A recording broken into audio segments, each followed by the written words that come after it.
ദുആ നമ്മൾ കഴിഞ്ഞ വീഡിയോയിൽ ഒരു ദുആ പറഞ്ഞിരുന്നു. പ്രയാസം അനുഭവിക്കുന്നവർക്ക് അവരുടെ കുടുംബക്കാർക്കൊക്കെ വേണ്ടി ദുആ ചെയ്യാൻ വേണ്ടിയിട്ട്. പ്രവാസികളൊക്കെ നിങ്ങൾക്കറിയാലോ, ഇപ്പോൾ ഒരു പ്രത്യേക സാഹചര്യത്തിലൂടെ കടന്നു പോയിക്കൊണ്ടിരിക്കുകയാണ്. അപ്പോൾ അവർക്ക് ഇത് ഉപയോഗപ്പെടുത്താം, അവരുടെ കുടുംബക്കാർക്കും ഉപയോഗപ്പെടുത്താം. അങ്ങനെ ഇന്ന് മറ്റൊരു ദുആ ഉൽ കർബ്, അതായത് പ്രതിസന്ധികളിലെ ദുആ, അതാണ് അതിൻ്റെ അർത്ഥം.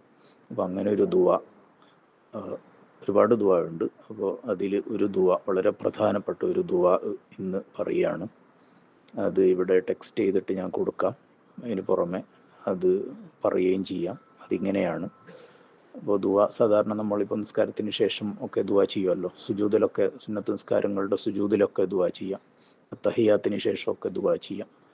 ഫർള് നിസ്കാരമാകുമ്പോൾ നമ്മൾ ആ പഠിച്ച പോലെ തന്നെ അങ്ങനെ ചെയ്താൽ മതി. സുന്നത്ത് നിസ്കാരമാകുമ്പോൾ നമ്മൾക്ക് കുറച്ചും കൂടെ സ്വാതന്ത്ര്യം അതിലെടുക്കാം. മീൻസ് ഇത്തരം ദുആകളൊക്കെ നമ്മൾക്ക് മലയാളത്തിൽ പറ്റൂല കേട്ടോ, അറബിയിൽ ചെയ്യാവുന്നതാണ്. അപ്പോൾ സുജൂദ് എന്ന് പറഞ്ഞാൽ അറിയാലോ, അള്ളാഹുവിലേക്ക് ഏറ്റവും അടുത്ത് നിൽക്കുന്ന സമയമാണ്. അപ്പോൾ അതൊക്കെ ദുആ ചെയ്യാൻ വളരെ പറ്റിയ സമയമാണ്. ദുആ പറയാം. ലാ ഇലാഹ ഇല്ലല്ലാഹുൽ അലീമുൽ ഹലീം, ലാ ഇലാഹ ഇല്ലല്ലാഹു റബ്ബുൽ അർശിൽ അലീം, ലാ ഇലാഹ ഇല്ലല്ലാഹു റബ്ബുസ് സമാവാതി വറബ്ബുൽ അർളി വറബ്ബുൽ അർശിൽ കരീം. ഇതാണ് ദുആ. അപ്പോൾ ഇത് പതിവാക്കുക.